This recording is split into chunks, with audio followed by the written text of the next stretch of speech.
Hi, my name is Dr. Matt Fry, and I'm a member of the Westchester County Pest Management Committee. Our mission is to reduce the exposure of county employees to harmful pesticides, which we achieve through education and cooperation with other county agencies. The goal of this video is to identify steps that you can take to eliminate pest problems in your office. But wait, if you're an employee in an office building, why do you need to worry about pest control? You do because unlike private offices, individuals working in an office owned or operated by Westchester County are subject to the Westchester Pesticide Reduction Law. Beginning in 2002, it was illegal for any individual to apply pesticides on Westchester County property. As with many laws, certain exemptions apply. These include the use of pesticides in bait formulations, exemptions made by the Health Commissioner during public health emergencies, or single-use requests approved by the Pest Management Committee. In your daily life, the Westchester County Pesticide Reduction Law makes it illegal for you to use pesticides at your place of work. That means the can of Raid roach killer under your sink or yellow jacket spray in the equipment shed cannot be used on county property. However, implementing the Pesticide Reduction Law does not mean that you have to live with pests in your office. On the contrary, a condition of the law is that county facilities will employ integrated pest management, a method used to address pest problems by eliminating conditions that favor pests. In the next segment, you will learn about Integrated Pest Management, or IPM, from expert members of the Westchester County Pest Management Committee.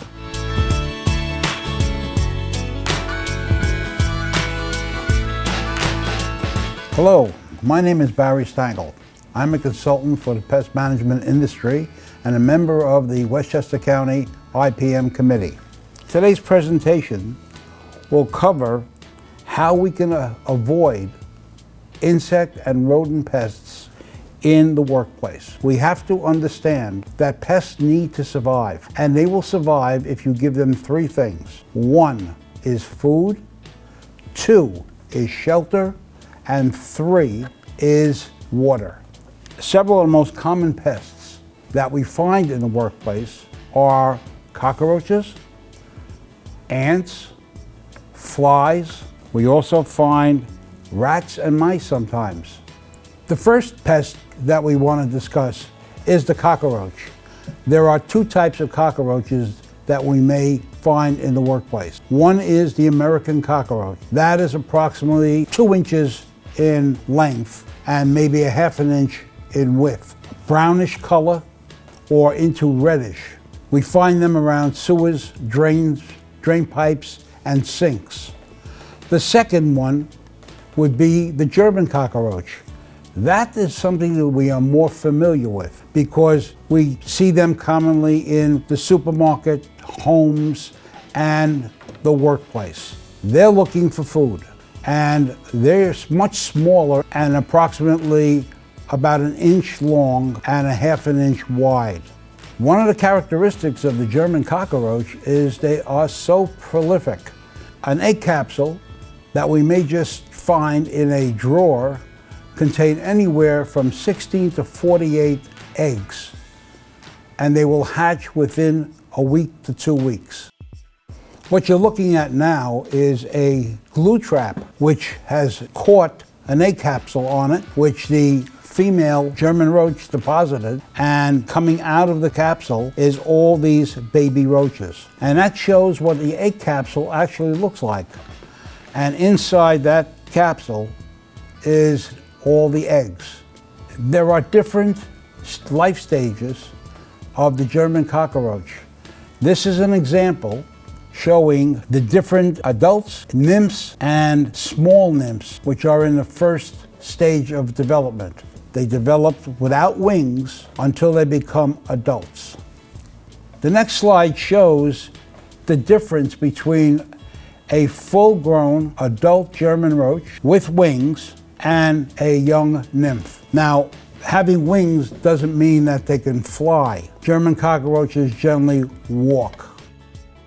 Here's an interesting slide of two nymphs of German cockroaches. However, one looks like an albino. It hasn't developed the coloring yet, and the other is the normal color. One of the things that we look for when we're looking for a roach problem is the droppings.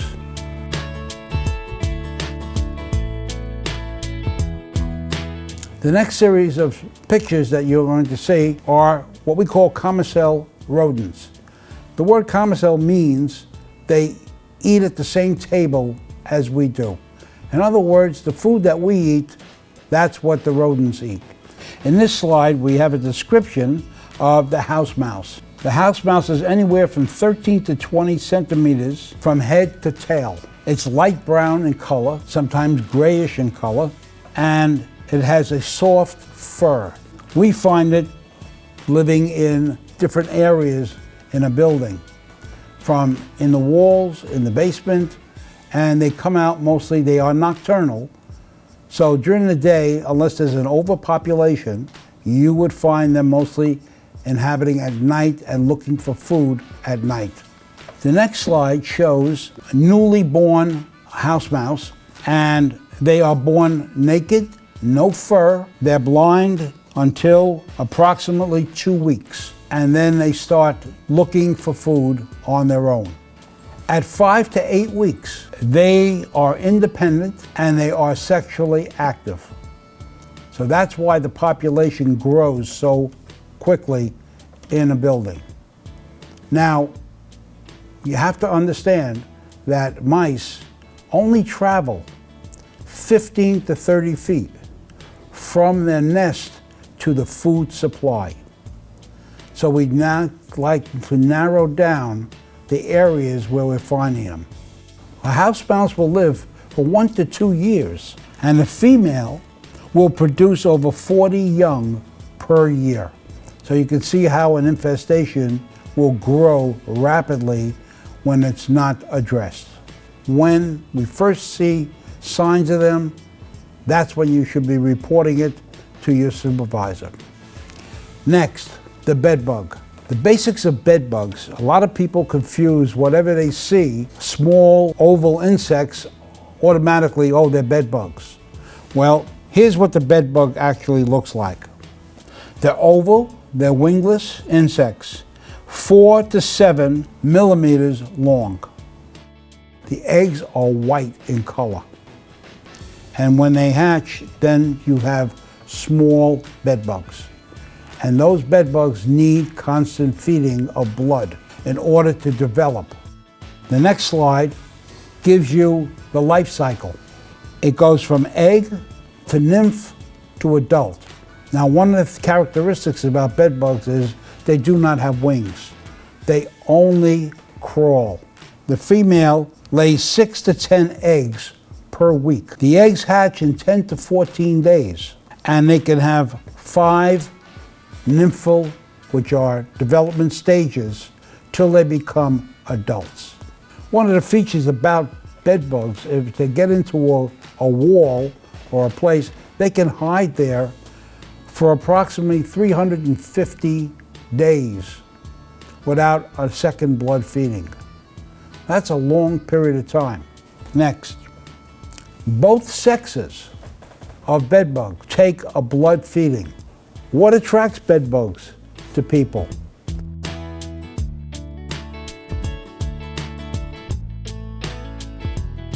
If we think we have bed bugs or sighting, then they need to be properly identified and proper control methods will be taken.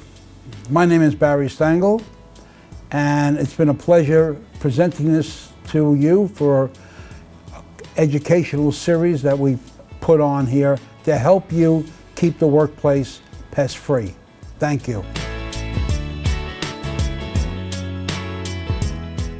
Hi, my name is Curtis Wegner. I'm a member of the Westchester Pest Management Committee, and I'm here to show you a typical office situation and give you tips on how to make your office space undesirable to ants, roaches, mice, and flies. Let's go. Let's talk about flies for a minute.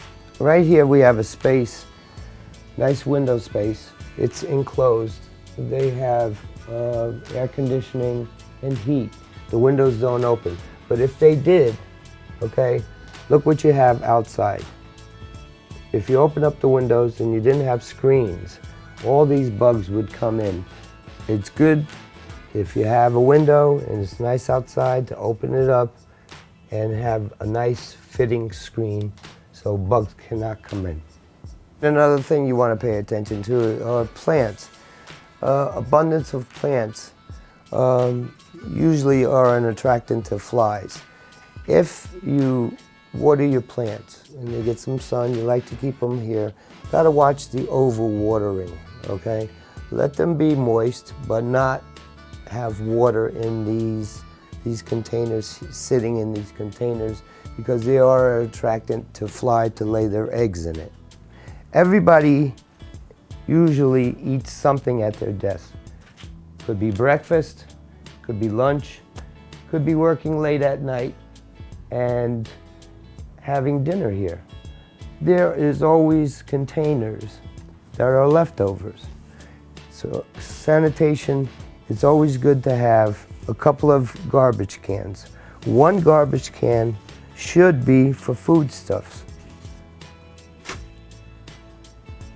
You put it in one garbage can. You keep this for recyclables, and then you have your other garbage can for paper.